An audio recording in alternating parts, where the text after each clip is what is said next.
regarding all the seas, all the oceans and everything. And because in the Greek perspective, the oceans sort of held up the lands, Poseidon is also in charge of earthquakes. He's got a trident, this three-pronged spear. And sort of like Zeus with his lightning bolts, you don't want to mess with Poseidon, because when he gets stirred up, the whole world gets stirred up, because he just takes his trident and he just starts churning that sea. Interestingly, a lot of people don't begin with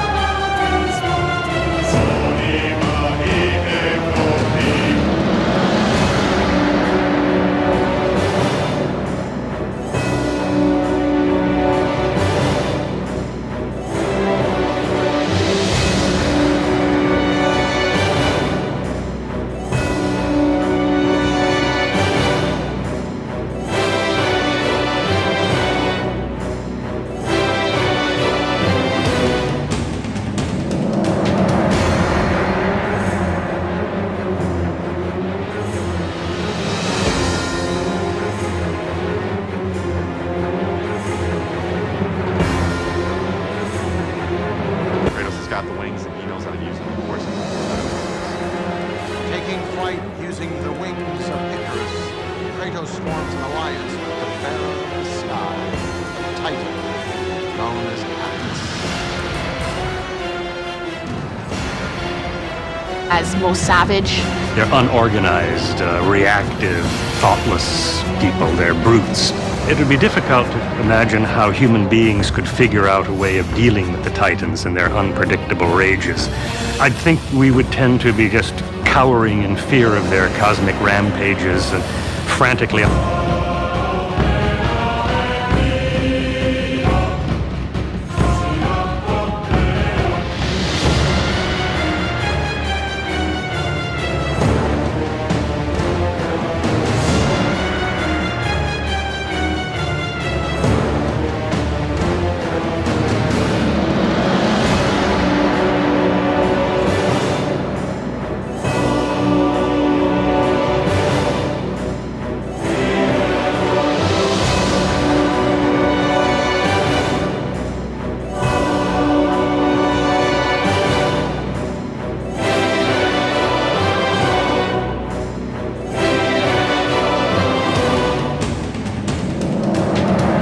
The gods demand more of you. You have learned to use the blades of chaos well, but they alone carry you to the end of your task.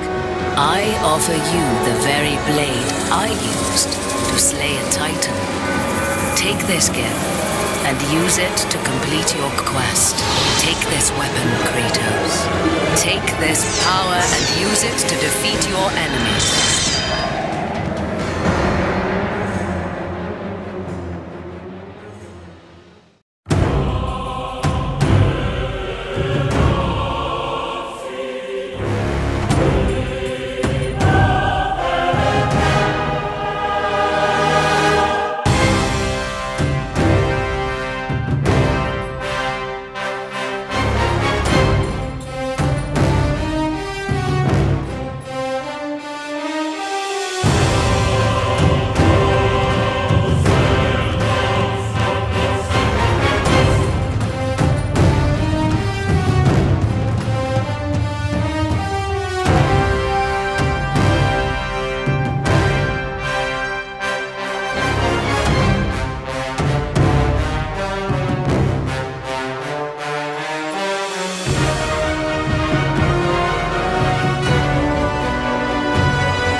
In terms of sheer aggression, you can't beat the Titans. They overthrew their parents, Kronos castrating Uranus and basically overthrowing his parents. He dismembered his own dad, right? He'd been given a special sword and he'd lopped off his member and overthrown his dad, and he didn't want this to happen to him. So he thought the best way to do it would be to, son should ever have to do. Patricide, the killing of one's own father to usurp his power, is a very commonplace theme in Greek mythology. We see it with just about every single pantheon of deities and gods. Kronos, for instance, castrates his father Uranos. Uranos is divine and can't be killed, but since his only function is sexual, to beget creatures, then castrating him is symbolically killing him. Kronos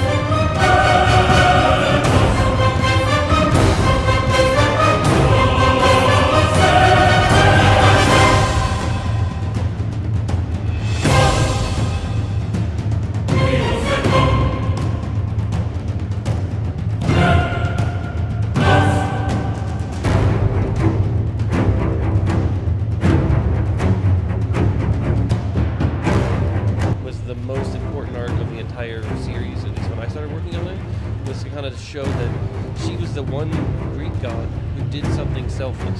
She sacrificed herself to protect Zeus, and that actually allowed her to ascend to a higher realm, and she ended up realizing, oh look, there's more power up here. So it sort of corrupts her a little bit, and then she's sort of, orchestrating the demise. A lot of the times the gods were sort of metaphors and stories about the corruption of power, right? When you have that much power, that much sort of absolute control, it's very easy to start sliding, and Kratos was the example of how far he can fall when he's given all that power. God of War 2 really explored that sense of he really went way off the deep end and became worse than Ares. She was selfless, she died protecting Zeus, right? But in that selfless act, she was the first god to be selfless, and that was allowing her to ascend to a higher plane. She ends up going into a place that is higher than everybody else, and it totally messes with her head. She becomes just as bad as everybody else because she experiences a power greater than everybody, so that it is kind of always that.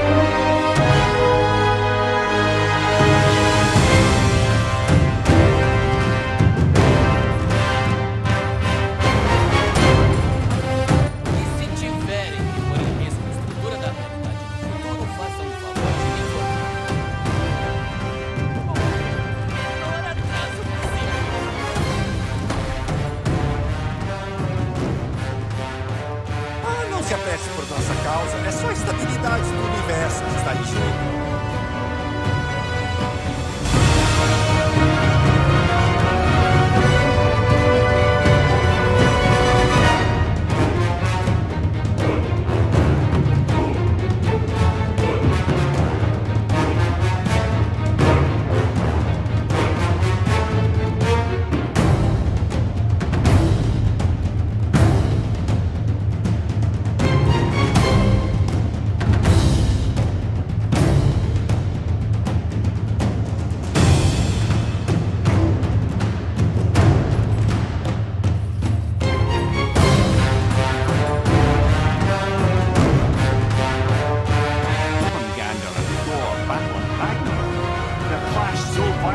shakes the tree of life with its splinters, casting the serpent backward through time, even before his own birth. That creature in the bay. No one knows. He just appeared one day. Soon after, Thor attacked, and their battle could be felt across all the realms. Ultimately, it ended in a stalemate.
artistic representation of it.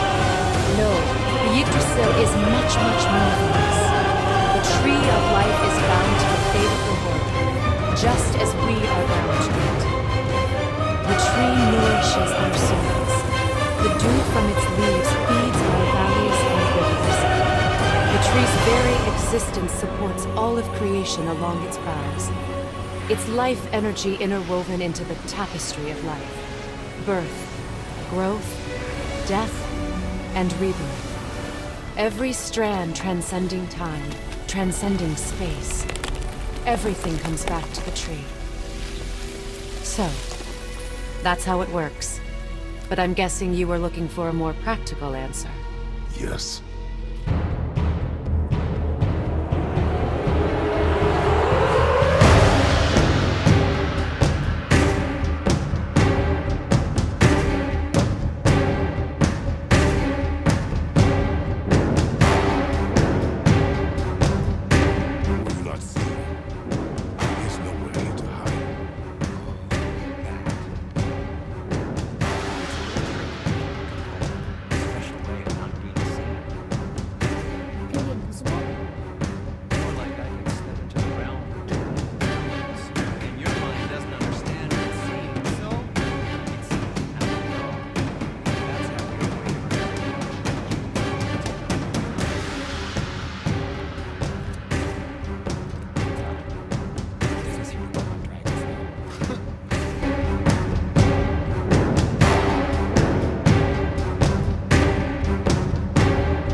Prosperity for mankind would be no more.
This battle was, in mythological terms, basically World War I. The battle ebbs and flows, and the gods get the upper hand at one point, and the Titans have the upper hand at the other. The entire earth was shaking. Mountains were being torn up and thrown at each other. However, the Olympians were lucky because they had some secret weapons.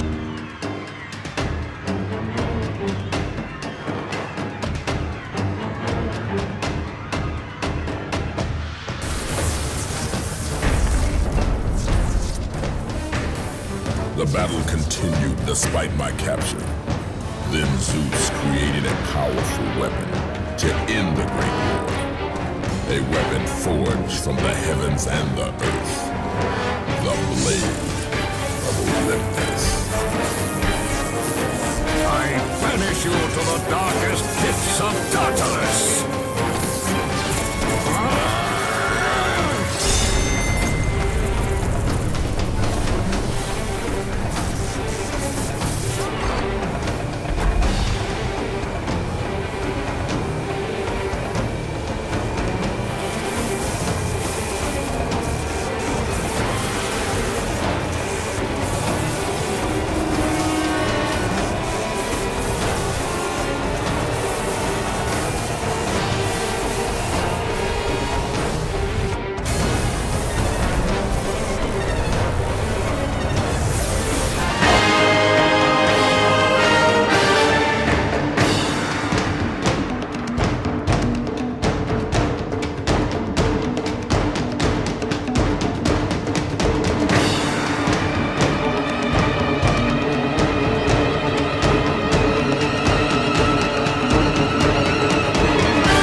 A dark netherworld, nestled between the land of the living and the realm of the dead. A purgatory, ruled by the god of death, Thanatos.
Gaia is the earth. She's the quintessential earth goddess, Earth Mother.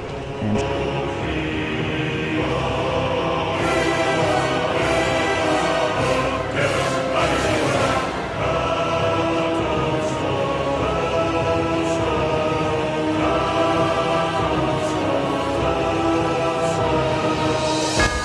I wanted Zeus to be the classical interpretation.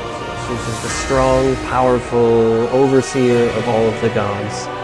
But I also wanted him to have a tiny bit of humanity, and the humanity being that he's afraid.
You know who I am? Back before winter set in, there were some misunderstandings. Regrettable ones. But I think we all have a better idea of who we're dealing with. Now, what you did to his boys. Self-defense. Dying